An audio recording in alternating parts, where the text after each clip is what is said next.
What is going on, everyone, and welcome back to Too Much Tech. And in today's video, we're going to be reviewing a really nice budget keyboard that I think I only paid like it was either $110 or $120 for. This is the KBD67 Lite Run 2 version of this keyboard, and there are some differences between the Run 1 and the Run 2, and we'll get into that in just a bit. But this is a very good budget option, and the next time that this keyboard is available, if you're looking for a keyboard and to get into the entry-level market, I highly think that you should check this one out because I'm extremely happy with my purchase and I have very little that's bad to say about it. This video is sponsored by Best Buy and the GeoBook 120. The GeoBook 120 is a laptop available both in-store and online from Best Buy, equipped with dual-core and quad-core processor options from Intel that is compact in size, extremely lightweight, and has long-lasting battery life. Featuring 64 gigabytes of expandable storage via microSD card, a 12.5-inch HD display, a ton of ports for any device that you can need, and a built-in HD webcam and microphone that is perfect for the back-to-school season. The GeoBook 120 includes a 12-month subscription to Microsoft 365, valued at $69, that gives you access to the suite of Office apps like Microsoft Word and PowerPoint, as well as OneDrive cloud storage. Best Buy offers you a place to shop safely and get your product activated, so if you need additional help, you can always count on Geek Squad to help you set it up before you leave the store. And if you want to order online and have it delivered to your doorstep, they also offer virtual setups as well. The GeoBook is available in a few different colors like blue, pink, purple, and Minecraft green, which I opted for. That also includes a free copy of Minecraft with the purchase of the GeoBook, so if you aren't doing schoolwork or research, you can take a moment to kick back and play some Minecraft using those Intel HD graphics built into the Celeron processor. It starts at only $239 and is available both online and with curbside pickup at your local Best Buy, so be sure to check it out for yourself at the first link in the video description. So thank you again to Best Buy for sponsoring this video, and don't forget to check out the GeoBook 120. So the KBD67 Lite is available in a few different colors. The option that I decided to go for this time was the pink. It's kind of like, it's not really pastel, but it's almost like a peach pink, if that makes sense. It probably doesn't make sense, but it's like a very pale pink, so it's not really in your face, and I do think that it looks pretty good. It's nothing really that's super loud in your face, which I do like quite a bit, and it does go well with the EPBT Miami Nights keycaps that I decided to go for, that has like these hot pink accents, as well as the like turquoise legends in the middle, and then the black space bar. I should probably get a color space bar, give it a little bit more pop, eh? And I also have other keycaps that we're going to put on toward the end of the video, but I want to give you guys a sound test of these Gateron KS3 yellows that we also put in this board. But before we get to the sound test, a lot of the stuff that you need comes in the case of the KBD67 Lite, and it all comes disassembled too, so you do have to build this board yourself. It really is not that hard. They even give you a little tool to put the keyboard together, so I do think that you pretty much have everything that you need other than Krytox 205 grade 0 to lube your stabilizers and a lube brush for the Krytox 205 grade 0. That's pretty much everything that you need to put this keyboard together and to get it to work. They do give you like a pretty horrible USB cable in the box, like it's kind of ugly, it's really ugly, but they also do give you a very nice carrying case as well. Like KBDFans really outdid themselves for, I believe this was like $120 plus shipping, so around like $140. I accidentally bought like an extra polycarbonate plate, so I don't know why I did that. I must have thought that it didn't include it for whatever reason, but when I bought it, it was like right when the group buy went live. It was a bit later at night. I just wanted to make sure I got in. So yeah, I accidentally bought a polycarbonate plate that I have nothing I have no way to use it because it's a bit of a unique layout, and pretty much only this board and the higher end metal case are the only ones that are compatible with it, and it already comes with a polycarbonate plate, so there's not really much that I can do about it. Going through the build was pretty easy. I just want to let you guys know in the beginning that there are like these little tabs that are made of silicone that you're supposed to put around the outside of the keyboard before you drop your array of everything else into the board and reassemble it. So I just want to let you guys know that you have to put those little tabs all around the keyboard first, and then you put in your PCB and plate, and then you seal it back up, because if you don't, honestly, I type with it without it and with it, and it really didn't make that much of a difference. So I was just doing it to be a completionist, just let you guys know it really doesn't affect much. Now KBDFans does have new screw-in stabilizers that come in the box of the 67 Lite, and they are actually really good. I enjoy using them quite a bit. Lube them up with some 205 grade 0 and you are good to go.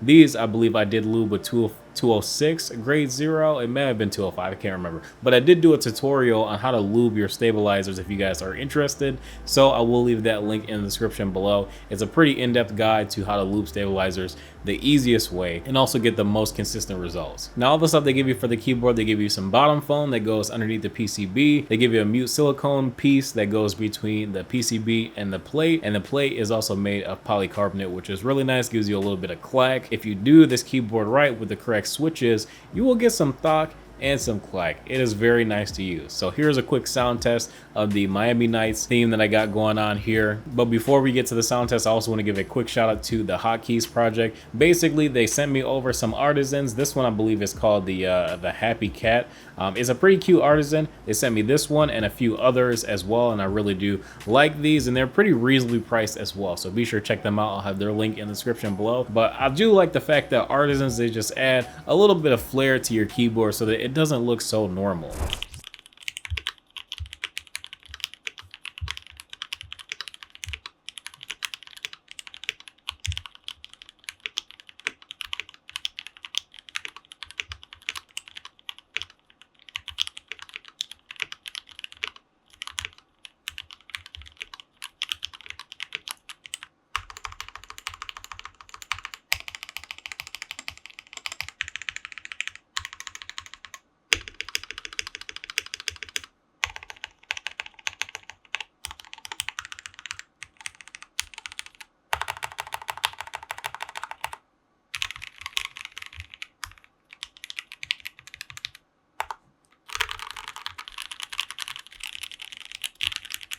So what do you guys think? I think those KBDFans stabilizers sound really good. Like, they sound much better than Cherry stabilizers that are like the little push-in, clip-in ones. I always thought those sounded horrible, and I'm glad that KBDFans did not include those in the KBD67 Lite. Honestly, I didn't even know that they were like working on new stabilizers, but it was pretty pleasant to see them like in the box. Like, I had already bought some Durox stabilizers that I was gonna put in the board anyways because I know that I hate Cherry stabilizers, so at least now I have some Durox stabilizers for another build. So overall, I am really impressed with the sound and the feel and the user experience and also the build experience of like putting together the 67 Lite. Like, it was all really easy. I didn't really have to like rush doing anything. Like, I put it all together in about, I think it was maybe like 45 minutes or so. And obviously it's a hot swap keyboard, so it's really easy to pop all the switches in because you don't have to solder anything.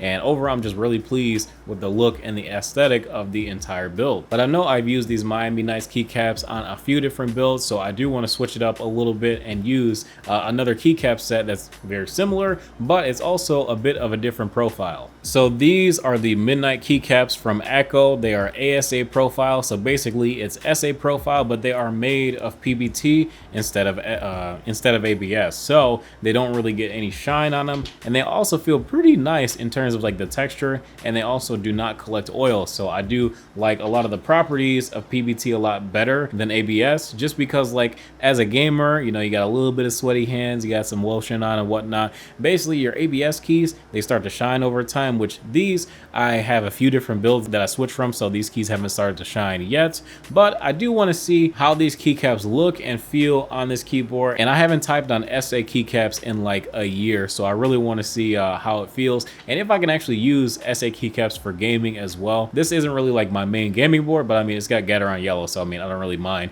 using it as a gaming board. But as we can see, EPBT Miami Nights versus the Akko Midnight keycaps, they're not exactly clones, I would say. Not really a discussion I want to get into, but we're going to talk about it. And of course, we know there are a lot of like keyboard like makes and manufacturers and stuff like that, but I just want to say that I hope that going forward, manufacturer can start making a little bit more unique colorways. Like, you wouldn't think that, you know, picking some colors on some keycaps would be very hard, but for whatever reason, nowadays it seems like that is a bit of a chore to do in the manufacturer world. So I hope that that's something that they're able to adopt and start doing more unique colorways instead of, you know, doing clones of other things that are either already available or in group buy or ended or whatever the case is. I mean, let's just start making our own stuff. But anyways, that's all I have to say for this KBD67 Lite review. I'm also going to give you guys obviously a sound test with these keycaps because I do know that SA keycaps tend to give a little bit deeper sound and a little bit more hollowness inside of the keycap, so you might get slightly more resonance, but from the top of the keyboard instead of the bottom of the keyboard. So we'll see how these sound in a second here, but I want to thank you guys again for watching. Don't forget to drop a like, subscribe to the channel as well if you want to see more from Too Much Tech. We have a ton of videos coming out. Stay tuned. I'll see you guys in the next video. Peace.